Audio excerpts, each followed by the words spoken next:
One of the many, many things that I wouldn't think I was going to do at some point was be sitting here in my own home, walking you through the plans that we have for coverage over the next little while. But these really are unparalleled times, and unparalleled times, they need an unparalleled response. Our whole newsroom is mobilized, and we're doing it all remotely to cover this story, which is changing the way we live.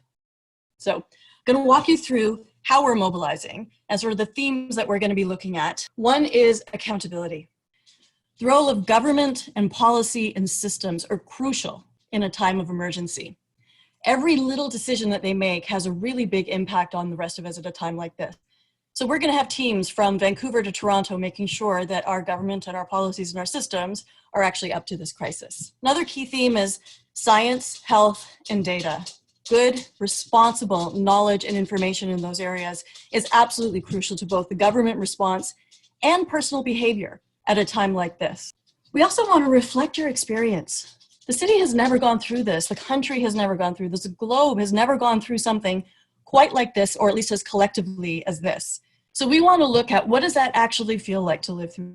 What does that do to a city? What does it do to a neighborhood? What does it do to ourselves?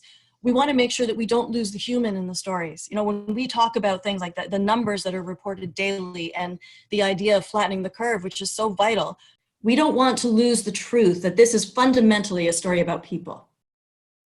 The economic impact of this is staggering. Personal bankruptcies, professional bankruptcies, the changes that will happen in our neighborhood and our cities. This is a story that is going to go on for a very long time, and we're going to make sure that we are there to cover it in all of its facets. We also want to help. We're going to do everything we can to answer all the questions that you have, big or small. How do I get aid if I have suddenly lost my job? Where do I go to for help? How do I cook for X amount of people with whatever is in my closet? We're just ask us any question you want, and we're going to spend a lot of time making sure that we answer them all the way through this. We also know this can be really hard. It's hard on how we live. It's hard on how we think. The news can be overwhelming, and we want to make sure that we give the other side of it too. Times of crisis also bring out the best of us, and it brings out the best in us.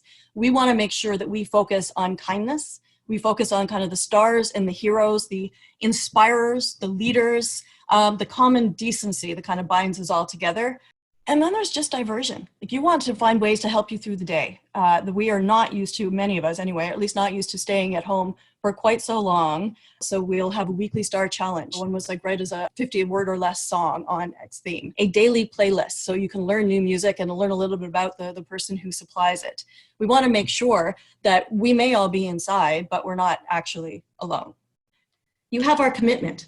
We've put our full focus on this story. We're going to be looking for answers that will help you, experts that will tell you from their perspective. We're looking for in-depth reporting, holding people to account, holding systems to account, helping us all learn as we go and be able to live through this and get through to the other side. That is our commitment to you.